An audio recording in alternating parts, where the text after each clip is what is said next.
Vou falar aqui de um herói com um poder imenso e um coração belo, que derrotou o Rei Demônio e salvou o mundo, mas que já morreu. De uma elfa poderosa com mais de 1000 anos, forte como um Super Saiyajin, mestre Hokage do sétimo sentido que já salvou o mundo e virou uma lenda, mas não viveu.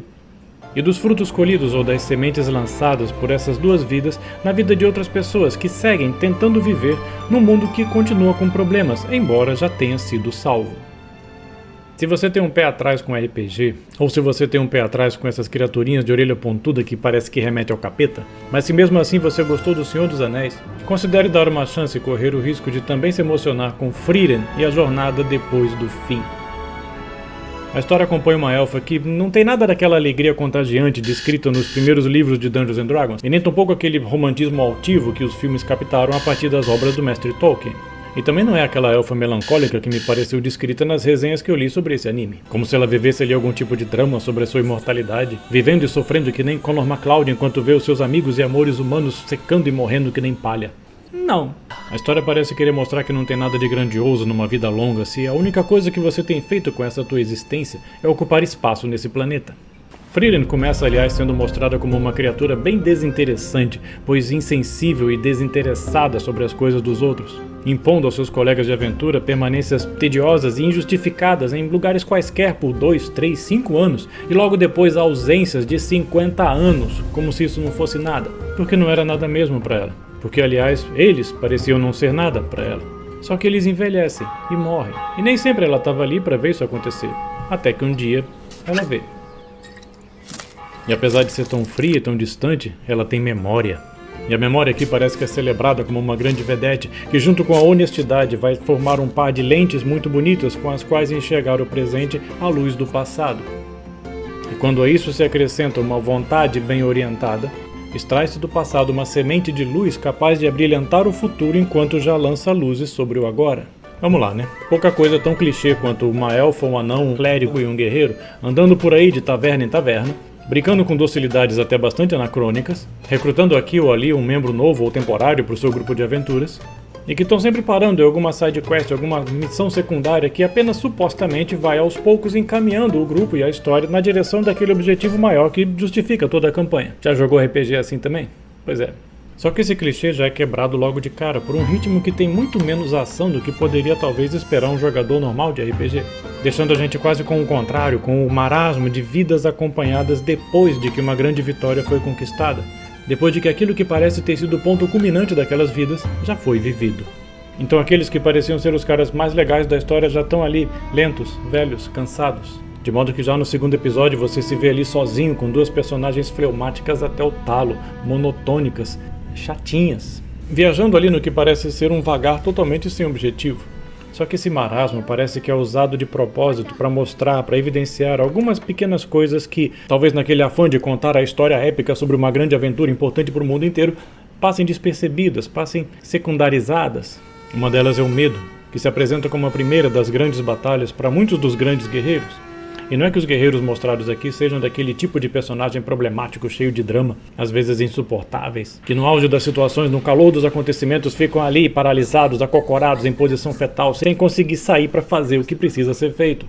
Não, são apenas pessoas talvez um pouco inseguras, mas dedicados, personagens altamente confiáveis e valorosos, mas humildes. Gente que não se leva tanto a sério e talvez por isso mesmo, quando menos se percebe, já estão se movendo, já estão mergulhando na batalha, fazendo o que tem que ser feito. Apesar do seu medo, forte, belo, moral. Outra coisa belamente trabalhada são aquelas contradições que muito patife sempre vai querer apontar como hipocrisia, mas que revelam apenas a fragilidade e a indigência inerentes à condição humana, que quase sempre serão os primeiros obstáculos e os mais humilhantes obstáculos de todo aquele que empreende uma busca sincera pela verdade, pelo divino, por uma vida virtuosa. Junto dessas coisas e um pouco acima delas, a história mostra a beleza simples do discipulado, capaz de mudar uma vida totalmente não só pelas grandes coisas feitas e ensinadas pelo mestre, mas também por aqueles pequenos momentos que ficam ali para sempre na alma do discípulo como uma pequena coroa de glória, que são aqueles momentos em que ele teve a alegria de fazer o seu mestre sorrir. E aí a essa altura você já percebeu uma coisa? O desenho é lindo. Se foi feito por computador, se destruiu empregos de animadores, eu não sei, mas ficou muito bonito. E essas coisas juntas ainda são um adereço secundário diante daquilo que parece a coisa mais bonita mostrada no desenho, que é a história de descoberta, tardia, mas não em vão, de um amor que se recebeu. De uma pessoa que esteve ali do lado durante tanto tempo, mas simplesmente não recebeu tanta atenção enquanto estava ali. E assim, enquanto ela corria atrás de frivolidades, de coisinhas bobas que atraíam tanto o seu olhar, fossem grimórios encantadores ou magias bobinhas, inúteis, o amor passava. E só com a chegada de uma nova aventura, muito tempo depois, ela vai juntando os pedaços e vai entendendo. E conforme vai se vendo até constrangida pelo amor que descobre, porque o amor faz isso, ele te constrange, ela retribui. E aí até a gente vai percebendo a beleza oculta ou potencial naquelas coisinhas tão inúteis de que aqueles personagens gostavam, porque tanta coisa afinal deixa de ser inútil quando é posta a serviço de algo maior que é amado. Seja, por exemplo, a criação de um campo florido, que pode parecer uma magia besta no repertório de alguém que enfrenta demônios, mas que de repente vira a coisa mais bonita do mundo porque, por causa daquilo, ela não só fez a sua mestra sorrir, como também teve um último presente para oferecer a alguém, e um primeiro presente para um garotinho que de repente se viu perdido na floresta de noite, mas que se tornaria depois o herói, que voltaria para recrutá-la, graças à lembrança daquele momento, a viver uma aventura na qual finalmente ela iria viver, apesar de si mesma. Pô, isso é bonito. Pô, mas espera lá, meu, cara já morreu. E aí? Bom, e aí que ela ainda tá viva. E tem mais pessoas com quem ela se encontra no mundo, porque a grande vedete da história, que é a memória, faz com que ela pareça viver ali no meio daquelas novas pessoas que a acompanham no mundo, como se ainda estivesse carregando a presença dos companheiros de antes. E justamente a fleuma dela, aquela morosidade emocional dela o tempo todo, torna mais bonito ver o momento em que ela chega a falar com ele, como que descobrindo o amor que recebeu e vivendo de alguma forma esse amor no presente, como se com ele estivesse. E assim se mostrando cada vez mais contente, ali, muito discretamente, mas contente, em trazer para o presente e distribuir para as pessoas que estavam ali agora ao redor dela as muitas sementes de aprendizado que ela tinha recebido lá atrás, não tinha aproveitado, mas que consegue recuperar graças àquele trio: memória, honestidade e uma vontade bem orientada.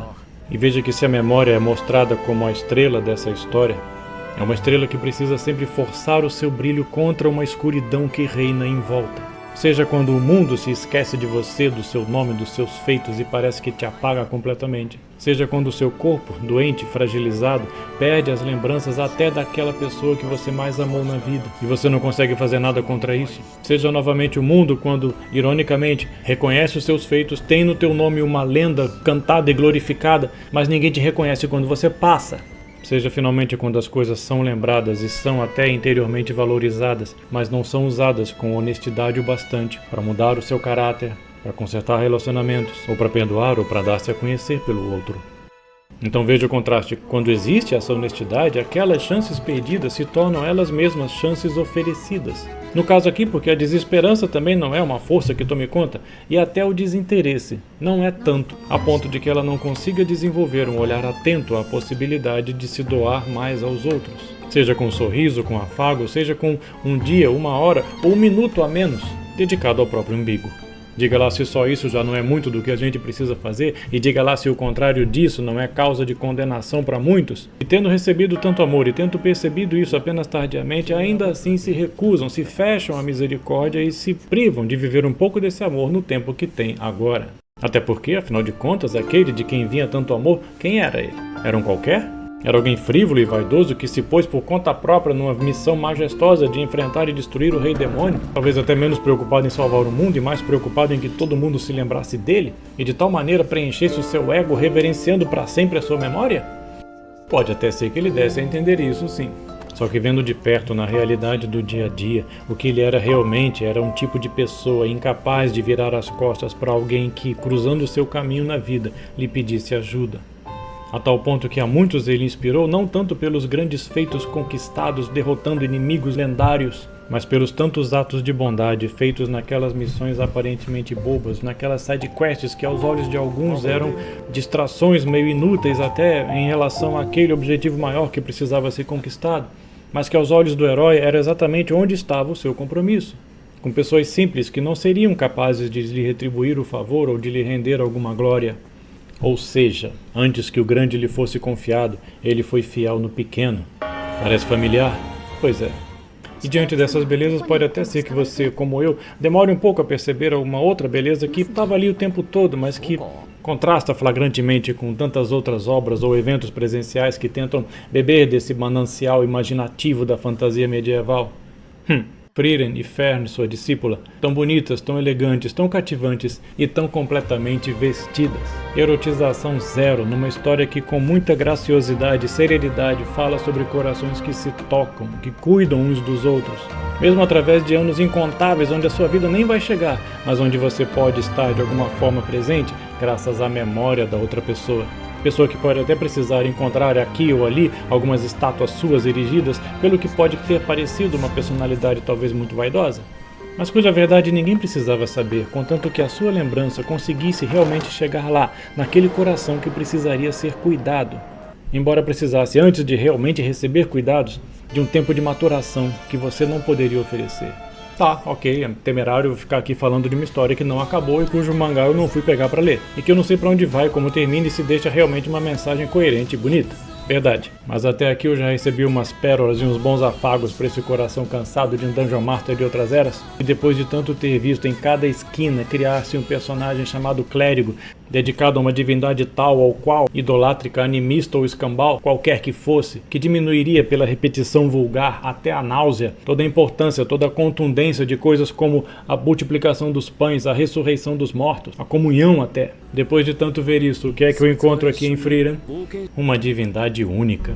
Objeto inclusive da devoção de pessoas comuns que têm nas suas casas, nos cantinhos, nas prateleiras, pequenas imagenzinhas com sinais inofensivos de oferta do coração. Mostra a conversão, meio tosca, mas humilde e corajosa, de um anão melancólico e solitário que vivia ali fechado, hesitante em acreditar em qualquer coisa após a morte, mas uma oração, uma sugestão de esperança no eterno, e é o bastante para aquele braço calejado de batalhas passar o resto de seus dias orando pelos seus ancestrais. Parece bonito? Tem mais. Os devotos da tal da deusa entendem que ao final de seus dias eles se apresentarão diante dela e se ocupam em pensar se ela vai elogiar a vida que eles levaram. E mais, e por isso até, vendo-se diante de uma pessoa que é boa, mas que diz que não acredita na tal da deusa, o monge se põe a dizer que vai elogiá-la ele mesmo diante da deusa, no lugar dela. Isso é comunhão dos santos, amiguinho. É claro, essas coisas que eu estou pontuando não quer dizer que sejam as coisas nas quais o autor quis realmente botar foco. Basta ver que lá pelo episódio 18 ou 20 ele fica doidão, esquece o que estava fazendo, deixa de lado um personagem maneiríssimo e enfia pela goela da gente um monte de personagens nos quais ninguém estava interessado e perde um tempo danado chafurdando nessa coisa de magia como se ali estivesse a grande beleza desse desenho. Só que acaba que ele sempre volta e sempre acaba reafirmando de novo algumas daquelas coisas bonitas sobre o discipulado ou sobre a marca que você deixa na vida das pessoas. Inclusive um diálogo muito bom já lá no final desse arco, em que aparece alguém para lembrar a personagem que a morte é só uma das formas de se perder alguém nesse mundo. Então você tem elementos que carregam uma mensagem válida, bela, útil e necessária, e outros elementos que parecem chamarizes, parecem iscas para um público que precisa de ação, precisa de magia, precisa de 700 personagens para ver se por algum deles o cara se afeiçoa. E eu posso estar errado e pode ser tudo o inverso, né? Talvez a isca sejam esses elementos pretensamente transcendentes com os quais ele queira pescar um boboca como eu e fazer com que eu fique ali 10 episódios, 15 episódios, hipnotizado por essas coisas de magia. Ok, pode ser, eu sei, mas eu acho que não. Porque quando aparece alguém perguntando qual é o objetivo dessa jornada, a resposta dada com poucas palavras é o paraíso, o céu. A própria quest principal, então, o próprio objetivo único dessa jornada já deixa um recado muito bem dado. Frieren caminha ainda nesse mundo com seus novos amigos, olhando um pouco menos para o próprio umbigo, enquanto espera reencontrar aqueles amigos de antes e aquele que a amava no céu, no paraíso. Então, se você ainda está aí, não consegue destruir demônios e nem tem milhares de anos para poder esperar até finalmente tomar vergonha na cara, cogite inscrever-se no canal. Eu sou Marco Aurélio Roca e não estou aqui para falar de anime, eu estou aqui para partilhar um olhar que tenta discernir nessas coisas que a gente consome, o que é que atrapalha, o que é que ajuda a gente na caminhada de quem descobre um amor que nos amou primeiro, que se fez pequeno num presépio quando a gente não estava nem aí para ele, esperando aquele momento em que talvez depois de uma vida inteira quase ter sido desperdiçada, a gente vá finalmente amar de volta. Enquanto tentamos caminhar nessa terra rumo àquele destino onde esperamos reencontrar os que amamos nessa jornada por aqui, Né, minha mãe? E onde esperamos encontrar face a face e ter a nossa vida elogiada minimamente por aquele que mais nos amou e quer nos receber na visão beatífica do paraíso no céu.